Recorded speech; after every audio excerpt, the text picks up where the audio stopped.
लिए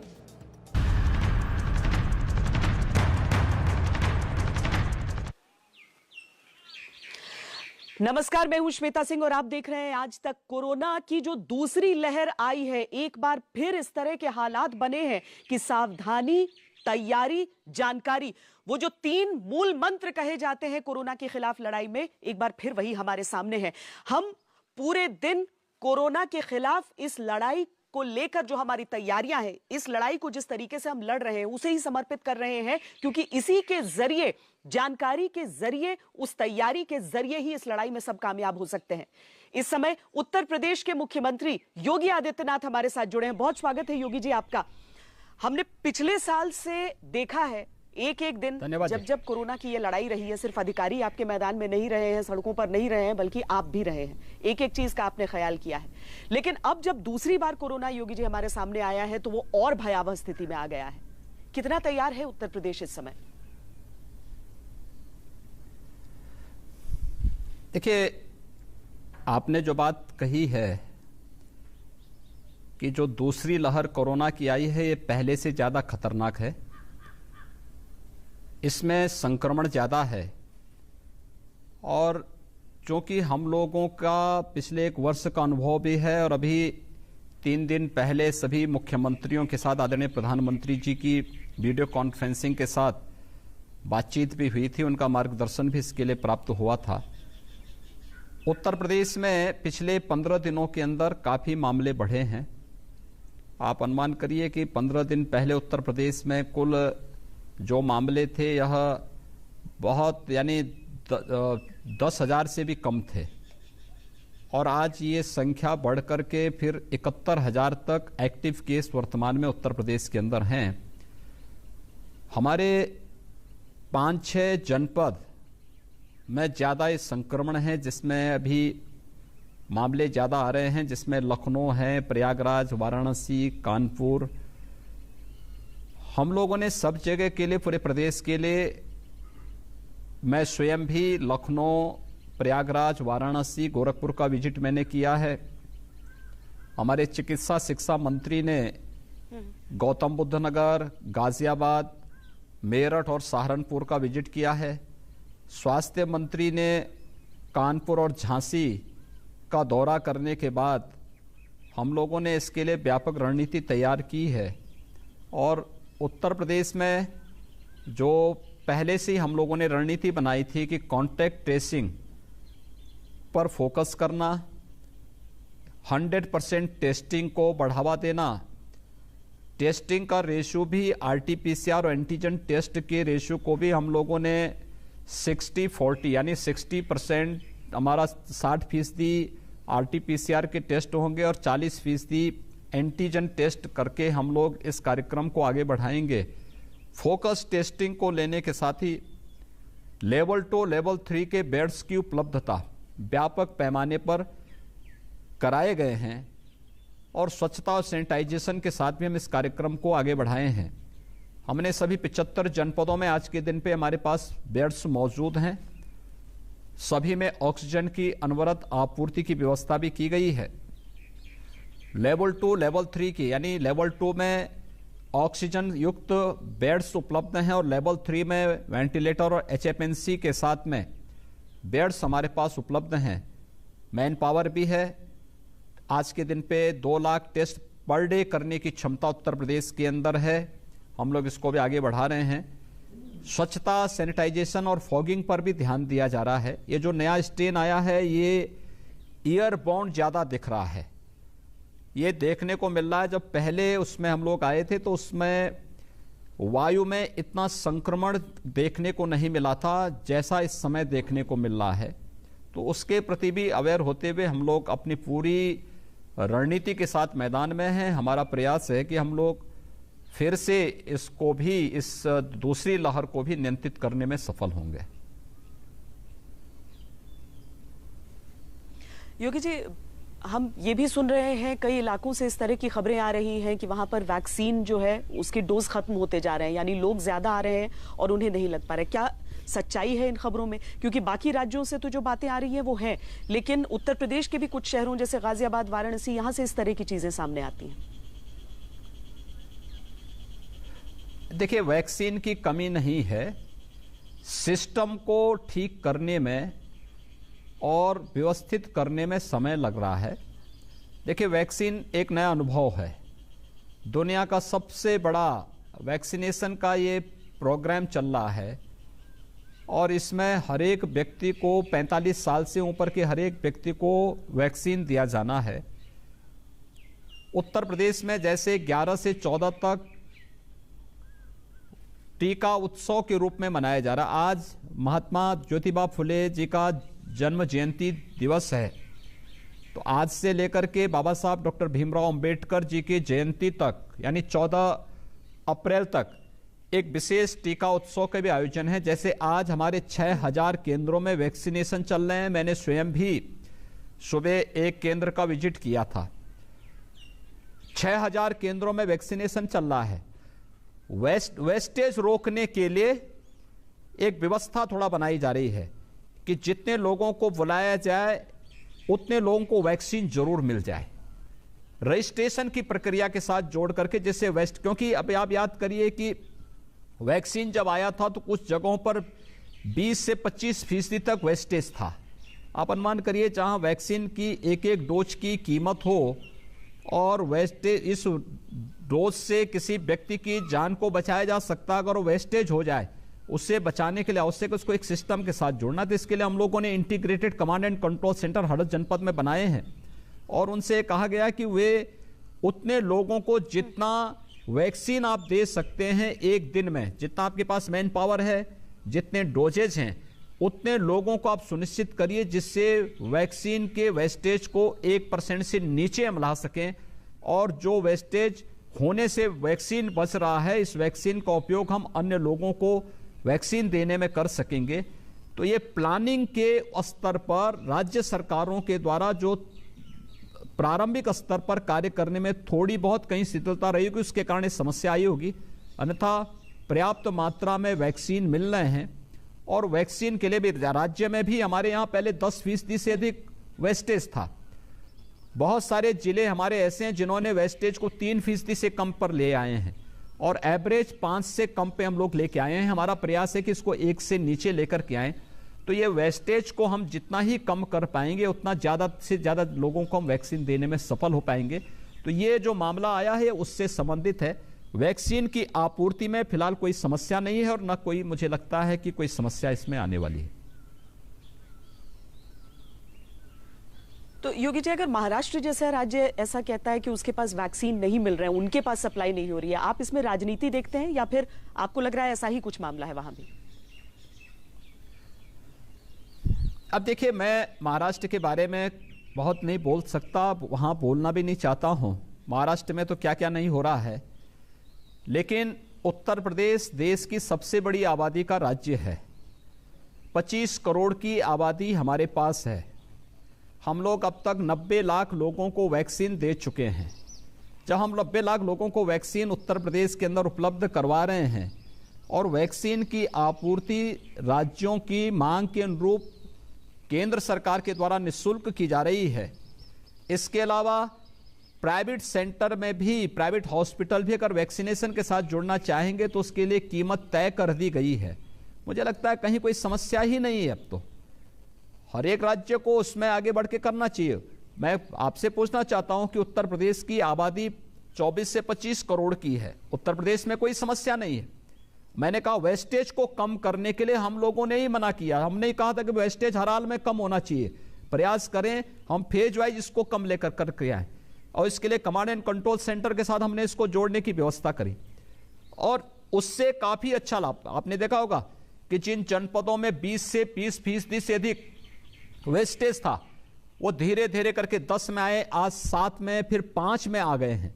जहां 10% वेस्टेज था वह कम होकर के 3 पे आ चुके हैं। ये उसी, क्योंकि ये जो वेस्टेज से जो होने से जो वैक्सीन बचत होगी, क्योंकि वेस्टेज एक बार अगर कोई वैक्सीन खुली और उसको उस दिन उसी समय कोल्ड चेन को मेंटेन करते हुए उसका उपयोग नहीं किया गया तो वेस्टेज हो जाएगी वह।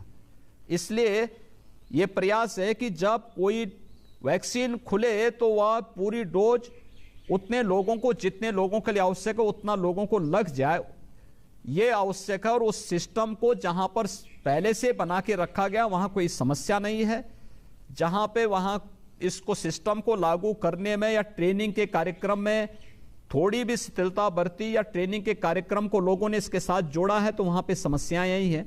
हम लोगों ने समय से सेंटर भी बनाए, जैसे आज हमारे 6000 सेंटर में हो रहे हैं। आप देखना 14 तारीख तक पहुंचते पहुंचते 8000 सेंटर में वैक्सीनेशन के कार्यक्रम चलेंगे पूरे राज्य में। हमने 5 अप्रैल को 5 लाख से अधिक लोगों को वैक्सीन दिया था एक दिन में।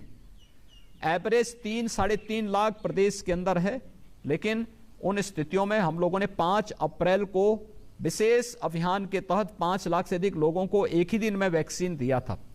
मुझे लगता है कि ये क्षमता, उतनी लोगों, ट्रेंड मैन पावर, उतने व्यवस्थाएं, क्योंकि वैक्सीन देना ही नहीं है, ऑब्जर्वेशन का भी जगह होना चाहिए। किसी व्यक्ति को वैक्सीन देना है तो हमें कोविड के नियमों का पालन करना है। पहले रजिस्ट्रेशन करते समय भीड़ और भगदड़ न हो। दूसरा, वैक्सीन देने के बाद आधा घंटे तक वैक्सीन लेने वाले व्यक्ति को ऑब्जर्वेशन में रखना पड़ता है कि किसी प्रकार का कोई रिएक्शन तो नहीं है। तो इसके लिए वहां पर उनके लिए वेटिंग एरिया देना पड़ रहा है। तो जहां पे ये चीजें इतना क्रिएट करने के लिए राज्य सरकारों को भी अपने स्तर पर प्रयास करने होंगे। उत्तर प्रदेश ने व्यवस्था दी है, वैक्सीनेशन का कार्यक्रम बहुत अच्छे ढंग से हमारे यहाँ चल रहा है और मुझे लगता है कि जो सावधानी, सतर्कता है, इसको ध्यान में रखते हुए हम इसको आगे बढ़ा रहे हैं। पिछली बार हमने देखा था कि जब लॉकडाउन जब केंद्र की तरफ से लगाया गया था, जब प्रधानमंत्री ने ऐलान किया था, उसके बाद भी जब उसे धीरे धीरे अनलॉक के दौर में भी यूपी ने काफी दिनों तक कड़ाई की थी। मुझे याद है कि वीकेंड्स में जो सप्ताहांत में किस तरीके से बाकी इलाकों की बनिस्बत यहां पर कुछ नियम कानून ज्यादा रखे गए थे। रात को लेकर जो कड़ाई यहां पर रही, आज की तारीख में जब बहुत सारे राज्य जो हैं वो ये भी सोच रहे हैं कि क्या संपूर्ण लॉकडाउन लगा दिया जाए, क्या उत्तर प्रदेश इस बाबत विचार कर रहा है या आपको लगता है कि उसके बिना काम चल सकता है? नहीं, देखिए, हम लोगों को जब देश के अंदर लॉकडाउन की आवश्यकता थी उस समय लॉकडाउन आवश्यक था। आज लॉकडाउन की कोई आवश्यकता नहीं है और हम लोगों ने इस बारे में पहले से व्यवस्था बना दी है। पहले दिन से ही हम लोगों ने व्यवस्था कर दी कि जहां 500 से ज्यादा एक्टिव केस जिस जनपद में हो या जिस जनपद में 100 पॉजिटिव केस पर डे आ रहे हैं वहां पर आप नाइट कर्फ्यू लगाइए, यानी कोरोना कर्फ्यू, रात्रि 9 बजे से सुबह 6 बजे तक आवश्यक सेवाओं की आपूर्ति उस दौरान वहां अनवरत होता रहे, इस बात को ध्यान रखा जाए। हमने बेसिक शिक्षा परिषद और माध्यमिक शिक्षा परिषद के सभी स्कूल कॉलेजेस को, यानी 12वीं तक के सीनियर सेकेंडरी लेवल तक के सभी स्कूल कॉलेजेस को हम लोगों ने 30 अप्रैल के लिए पहले ही बंद कर दिया है। क्लब और कोचिंग को आज हम लोगों ने बंद करने के लिए कहा है। इसके अलावा कोई भी मांगलिक कार्यक्रम, कोई भी पब्लिक के कार्यक्रम, अगर वह बंद सभागार है तो 50 से अधिक लोग उसमें एकत्र न हो। खुले मैदान में है तो 100 से ज्यादा लोग एकत्र न हो, लेकिन शर्त यह कि हर एक के पास मास्क होना चाहिए। जो सर्विस के साथ जुड़े हुए लोग हैं उनके हैंड ग्लव्स होने चाहिए, सैनिटाइजर होना चाहिए। इन शर्तों के साथ वहां पे कोविड के जो प्रोटोकॉल हैं उसको पालन करते हुए इसके साथ ही हम परमिशन दे रहे हैं और इनको हम लागू कर रहे हैं। हमने कंटेनमेंट जोन को सख्ती से लागू करने की कार्रवाई प्रारंभ की है। कंटेनमेंट जोन में एक कोविड पॉजिटिव पेशेंट, एक कोविड पॉजिटिव कहीं से आ रहा है तो 25 मीटर का रेडियस को हम कंटेनमेंट जोन के साथ जोड़ रहे हैं। जहां पर 2 से ज्यादा कोविड पॉजिटिव आ रहे हैं, 50 मीटर का रेडियस हम लोग ले रहे हैं। हाई राइज बिल्डिंग है तो फ्लोर वाइज हम इसको कंटेनमेंट जोन के दायरे में ले रहे हैं। वहां पर आवश्यक वस्तुओं की आपूर्ति के अलावा बाकी अन्य गतिविधियों को पूरी तरह प्रतिबंधित किया गया है। पब्लिक एड्रेस सिस्टम प्रदेश के अंदर 4000 से अधिक स्थानों पर है जहां पे अवेयरनेस के कार्यक्रम लगातार चल रहे हैं, लेकिन इस सब के बावजूद इन्फोर्समेंट की भी कार्रवाई हो रही है। मास्क न लगाने पर, अनावश्यक भीड़ भाड़ होने पर हम लोग वहां पे कार्रवाई भी कर रहे हैं। अकेले कल 56,000 से अधिक चालान काटे गए थे उत्तर प्रदेश के अंदर। ये सब कार्रवाई भी साथ साथ चल रही है। देखिए, आर्थिक गतिविधियों को रोकने से एक कॉमन मैन प्रभावित होता है, एक गरीब पीड़ित होता है, स्ट्रीट वेंडर प्रभावित होता है। हम लोगों ने उसके लिए व्यवस्था दी है कि बाजारों में भीड़ भाड़ ना हो। स्ट्रीट वेंडर जहां पर हैं, फल मंडी है, सब्जी मंडी है, आप इनको खुले स्थान पर लगवाने की व्यवस्था करवाइए। सैनिटाइज करिए। सैनिटाइजेशन की, स्वच्छता की कार्रवाई युद्ध स्तर पर प्रदेश के अंदर चल रही है। लेकिन हम पूरी तरह बंद कर दें आर्थिक गतिविधियों को, एक कॉमन मैन प्रभावित होता है, एक सामान्य नागरिक प्रभावित होता है, एक मजदूर प्रभावित होता है, एक कुली प्रभावित होता है, उसके सामने रोजी रोटी का संकट खड़ा होता है। तो हम बचाएंगे भी, यानी व्यक्ति के जीवन को भी बचाएंगे और उसकी आजीविका को भी बचाना है। ये दोनों कार्यक्रम एक साथ लेकर के चलेंगे। नाइट कर्फ्यू, जिसको हम कोरोना कर्फ्यू के रूप में ले रहे हैं, इसको हम कड़ाई से लागू कर रहे हैं। कंटेनमेंट जोन को कड़ाई से लागू कर रहे हैं। कॉन्टैक्ट ट्रेसिंग को 30 से 35 का एवरेज लेते हुए 100% उनकी टेस्टिंग की व्यवस्था, आरटीपीसीआर के टेस्ट को 60 से 70% तक करने, 30 से 40% एंटीजन टेस्ट करने की व्यवस्था के साथ हम इसको जोड़ रहे हैं। लेकिन लॉकडाउन की तरफ हम लोग जाने पर कोई विचार नहीं कर रहे हैं। लॉकडाउन की तरफ जाना भी नहीं चाहिए। योगी जी, आजीविका के साथ मैं आस्था का प्रश्न भी आपसे पूछना चाहूंगी। आपने भी सुना होगा, बहुत सारे लोगों को यह शिकायत रहती है कि जब चुनावों में रैलियां हो सकती हैं तो लोग अपनी आस्था के लिए बाहर क्यों नहीं निकल सकते। एक लंबा अरसा बीत गया है सबके लिए। होली के त्योहार पर भी लोगों को लगा था कि शायद बाहर निकल पाएंगे, मिलजुल पाएंगे, लेकिन कहा गया परिवारों के साथ मनाइए। अब रमजान का जो महीना आने वाला है, जिसमें रात के समय ही ज्यादा चहल पहल नजर आती है, तो उस बाबत क्या सरकार ने कुछ सोचा है? देखिए, एक व्यवस्था बनाई गई है, ये जान को बचाने के लिए है। आस्था मनुष्य के लिए है, मनुष्य आस्था के लिए नहीं है। हमें इस बात को ध्यान में रखना होगा। और मुझे लगता है कि मुझ जैसा व्यक्ति से ज़्यादा आस्था के बारे में दूसरा कौन बताएगा। मैं तो आस्थावान व्यक्ति हूँ। मेरी आस्था मेरे अंतःकरण का भाव है। आस्था अंतःकरण के भाव होते हैं। आस्था प्रदर्शन की वस्तु नहीं होती है। इस चीज़ को हमें हमेशा ध्यान रखना होगा। मनुष्य रहेगा तो वह अपनी आस्था को भी व्यक्त कर पाएगा। और इसीलिए हम लोगों ने एक बात को तय किया है कि धर्मस्थलों में 5 से अधिक लोग एक समय में न जाएं। वो मंदिर हो, मस्जिद हो, गुरुद्वारा हो, चर्च हो या कोई भी धर्मस्थल हो, 5 से अधिक लोग एक जगह में इकट्ठे न हों। ये उन लोगों के लिए ही उचित होगा। और वैसे भी हाई रिस्क कैटेगरी में हम धर्मस्थल में जाते हैं, बच्चे भी जाते हैं, बुजुर्ग भी जाते हैं, महिलाएं भी जाती हैं, गर्भवती महिलाएं भी होती हैं, बीमारियों से ग्रसित लोग भी जाते हैं। हमारा ध्यान होना चाहिए कि हाई रिस्क कैटेगरी के लोगों को तो इस दौरान बाहर निकलना ही नहीं चाहिए। और बगैर मास्क के तो कोई नहीं निकलेगा। ये पहले से ही व्यवस्था बना दी गई है। और हमें कल परसों में हम लोग सभी धर्म गुरुओं के साथ भी इसी संबंध में संवाद भी करने जा रहे हैं। राजनीतिक दलों के साथ आज हमारी राज्यपाल महोदय के साथ में सभी राजनीतिक दलों की एक बैठक होने जा रही है, जिसमें सभी लोगों से इसमें सहयोग और सहभागिता की बात की जाएगी। कल स्थानीय निकाय के प्रतिनिधियों के साथ हम लोग संवाद करेंगे। परसों सभी धर्मगुरुओं से इसी के बारे में हम लोग अपील करेंगे कि मनुष्य रहेगा तो उसकी आस्था भी रहेगी। जब मानवता के ऊपर इस संकट आएगा तो हम आस्था के नाम पर मानवता के संकट को के लिए जिम्मेदार न बने। हमें इस बात को ध्यान में रखना होगा।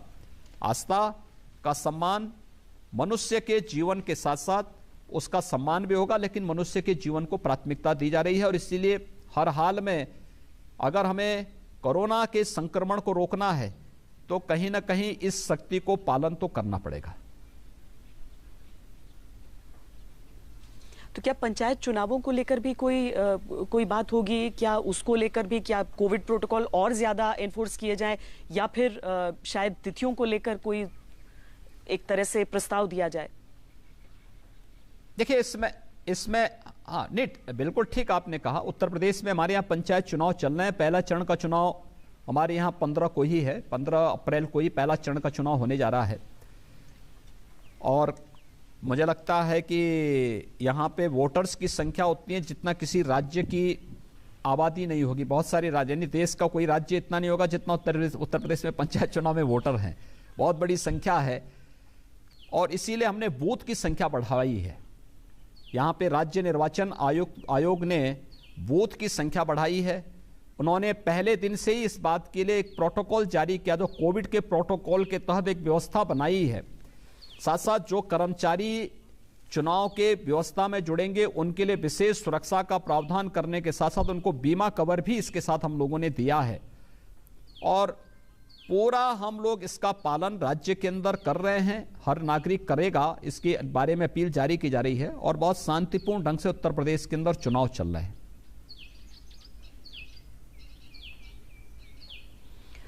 योगी जी, इस समय मैं पश्चिम बंगाल में हूं और कोरोना से थोड़ा सा अलग आपसे एक सवाल पूछना चाहती हूं कि यहां पर कूच बिहार में जिस तरह से हिंसा हुई, 4 लोगों की जान चली गई, उसके बाद ममता बनर्जी लगातार ये कह रही हैं कि केंद्र के इशारे पर चल रहा है, लेकिन पश्चिम बंगाल जिसके शुरुआती चरण हमने देखा कि बिना हिंसा के यहां पर संपन्न हुए, लेकिन अब जो यहां पर परिस्थितियां दिख रही हैं उस पर क्या कहेंगे?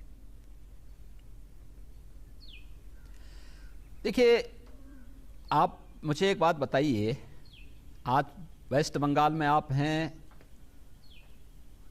आपने 2 वर्ष पहले बंगाल के पंचायत चुनाव को देखा होगा, कितनी हिंसा हुई थी वहां पे।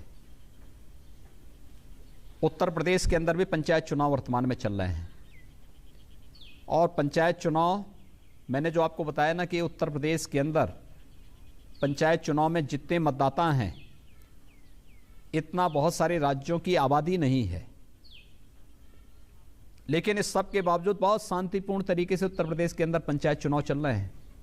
लोकसभा चुनाव के दौरान भी आपने देखा होगा कि लोकसभा चुनाव के दौरान उत्तर प्रदेश के अंदर 80 लोकसभा सीट थी, 1,63,000 बूथ थे, किसी भी लोकसभा सीट या किसी भी बूथ पर कोई हिंसा नहीं हुई। लेकिन वेस्ट बंगाल के अंदर पंचायत चुनाव में व्यापक हिंसा हुई थी, लोगों को नामांकन नहीं भरने दिया गया था, जबरदस्ती मतदाताओं के नामांकन फाड़ दिए जाते थे, व्यापक हिंसा वहां तब भी हुई थी, चुनाव तार-तार हुई थी, लोकतंत्र को तार-तार करने का प्रयास तब भी टीएमसी की सरकार ने किया था। और लोकसभा चुनाव के बाद दौरान भी आपने देखा होगा वहां हर संसदीय सीट में और ज्यादातर बूथ में वहां हिंसा हुई थी। आज कूच बिहार में जो कल की घटना है, बड़ी दुर्भाग्यपूर्ण घटना है। ये टीएमसी की हार को प्रदर्शित करता है कि टीएमसी हार से बौखलाहट में आकर के हिंसा पे उतारू हो चुकी है। और जिस तरीके से वहां पे गुंडागिर्दी टीएमसी के लोगों की है, तो मैं कई दिन वहां बंगाल में चुनाव प्रचार में गया हूं, मैंने बहुत नजदीक से देखा है कैसे लोग वहां पे अव्यवस्था फैला रहे हैं, लोकतंत्र का कैसा खिल्ली उड़ाने का प्रयास कर रहे हैं। ये तो किसी से छुपा हुआ नहीं है बंगाल के अंदर, इसलिए बंगाल की जनता टीएमसी से मुक्ति चाहती है। योगी जी, अंतिम प्रश्न और कोरोना से जुड़ा हुआ मैं पूछना चाहती हूं, क्योंकि कहते हैं ना कि वो पुस्तकों में है नहीं लिखी गई इसकी कहानी, सब अपने अनुभव से सीख रहे हैं। 1 साल में जिस तरीके से आपने इस पूरे महामारी को देखा है, परखा है और उसके लिए तैयारियां की हैं, इस दूसरे वेव के समय आप क्या कहेंगे कि आपने ऐसी कौन सी चीज सीखी है जिसके जरिए आपको लग रहा है कि उत्तर प्रदेश जैसी बड़ी आबादी के बावजूद वहां पर चीजें नियंत्रित कर पाए? देखिए, उत्तर प्रदेश ने कोरोना प्रबंधन के बारे में पहले फेज में जो कार्य किया है वह देश का भी और दुनिया का भी एक मॉडल बना था। और मैं फिर इस बात को कह सकता हूं कि उत्तर प्रदेश सबसे बड़ी आबादी का राज्य होने के बावजूद आदरणीय प्रधानमंत्री जी के मार्गदर्शन में, भारत सरकार के सहयोग से बेहतरीन प्रदर्शन करने का प्रयास करेगा। और हमें यहाँ प्रदेश के अंदर अपने नागरिकों की जान भी बचानी है, उनकी आजीविका पर भी किसी प्रकार का संकट नहीं आने देना है, जीवन को भी और उनकी जीविका को भी, दोनों को हम हर हाल में बचाएंगे। इसके लिए हम लोगों ने अपनी पूरी कार्य योजना लागू कर दी है। हर व्यक्ति इस जिम्मेदारी के साथ आगे बढ़ रहा है। हम प्रदेश की जनता का सहयोग ले भी रहे हैं, उनको सहयोग दे भी रहे हैं। मुझे विश्वास है कि उत्तर प्रदेश का जो पिछले 1 वर्ष का अनुभव है, ये अनुभव हमारा प्रशासन भी, हमारे जनप्रतिनिधि भी और मेरे मंत्रिमंडल के सहयोगी भी मिलकर के एक टीम भावना के साथ आगे बढ़ाने में सफल होंगे। बहुत धन्यवाद योगी जी आपका हमसे बातचीत करने के लिए। उत्तर प्रदेश के मुख्यमंत्री धन्यवाद जी, नाथ नमस्ते। हमसे बातचीत कर रहे थे। कोरोना की इस दूसरे लहर से कैसे निपटना है उस पर उनके विचार, और क्या उत्तर प्रदेश लॉकडाउन लगाने के लिए तैयार है। उनकी तरफ से सीधे तौर पर यह कहा गया है कि नहीं, संपूर्ण लॉकडाउन नहीं लगाया जाएगा क्योंकि आजीविका बहुत जरूरी है लोगों की। रुक रहे एक छोटे से ब्रेक के लिए। देश और दुनिया की बाकी खबरों के लिए आप देखते रहिए आज तक।